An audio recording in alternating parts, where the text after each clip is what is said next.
Ko te hokinga mai o te ariki nui ki Waitangi, te take, ka tai te tini me te mano, whai mua i te ekenga o te kāwanatanga. Kāore ko ia nei tēnei kaupapa hei tā tāmi i te kaupapa a tēnā hapu a tēnā iwi. Kai a rātau tonu tō rātau mana. Ka mutu, ko ia tēnei ko te whakakotahitanga o ngā kaupapa huhua, o ngā kaupapa tini, hei whāriki ake mā tātou mā te ao Māori. E mea ana a rāhui papa, kuarite ia ki te kōrero ki te kāwanatanga, mō ngā take e hāngai ana ki ngai Māori. Whērā i ngā panonitanga ki te Resource Management Act. Whakapono anau he hua ka puta i ngenei kōrero. Ka mutu tuatahi ko te whakatakoto i ngā kaupapa a te ao Māori ki muatonu ki te kāwanatanga, kia puta whānui ki te ao. Ka mutu ki te kore e hua mai ngā kōrero i roto tonu i ngā iwi, kua kore e aro mai. Ina ko ngā ture, ko whakakorehia e tēnei kāwanatanga, me whakarāke anō. Ina kore rātau e tāi te whakarāke i ngā kaupapa. Kua tura ki nei e tēnei kāwanatanga, e mau taima. Kua tukuna e ngā hiamana iwi āmotu, he take ki te kōti, ki te mārama whērā panonitanga, e hāngai ana ki ngā ture o te tiriti o Waitangi. Hei tā tuku Morgan, te kai kōrero mō tainui waka, he whakatūpatotanga tēnei ki te kāwanatanga. Mai noa, ko ngā take tiriti, take whaimana. Ngā whakaitanga ki Wainganui i ngā iwi me te krauna e whai mana tonu ana, e whai mana ana i roto i te ture.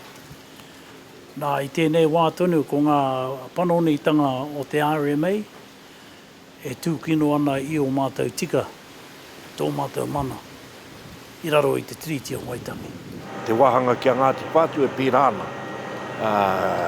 He hapu kua puta i roto i ngā take tiriti, ka tahi ka anoho mai Tāmaki ki Maunganui, ara atu i Maunganui ki Tāmaki. Me ngā momo take katoa i roto i te rarohe. Ko tame te rangi, no Ngāti Whātua e tautoko ana i te whakatau, me noho ngātahi, me noho mahitahi a ngai Māori, i te wāianga whakamua ki te kāwanatanga. Mena ka whai rātau i te pakaro ngā take ka tāia, ara i roto i ngā nohonga a iwi nei. Koe tahi oki he tino kaupapa motuhake. Koe tahi ko puta i roto i ngā pakarite ngā take tiriti. Koe tahi he pakarite mai anō i te kāhui o ngā hapu me tō rātau kaha ki te tuitui a rātau anō. Anei ke ngetehi o ngā iwi e hari nei e tehi kaupapa ki mua i te kōti. Arake kei mua i te traipūnara. Arake kei wiwi, kei wāwā, kei te whakaputa. Ka mutu, ka tae mai ana te kāwanatanga, he pito mata kei roto i te whakatakoto i ngā kaupapa o i arohe. Koe rā te whakatūpato ki aia. Mena e whakapono ana ki tēnā kaupapa o te mahitahi, me whakamana mai o mātou tika ki te tiriti o Waitangi. Kāre ko atu, kāre ko nā mai. E ki ana te kāwanatanga, ka tautoko tonu rātau i ngā haipapa whakataunga mō te tiriti o Waitangi.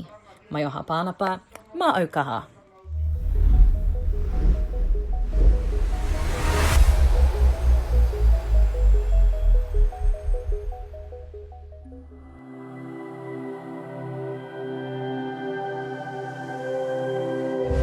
Ko te reo, te take.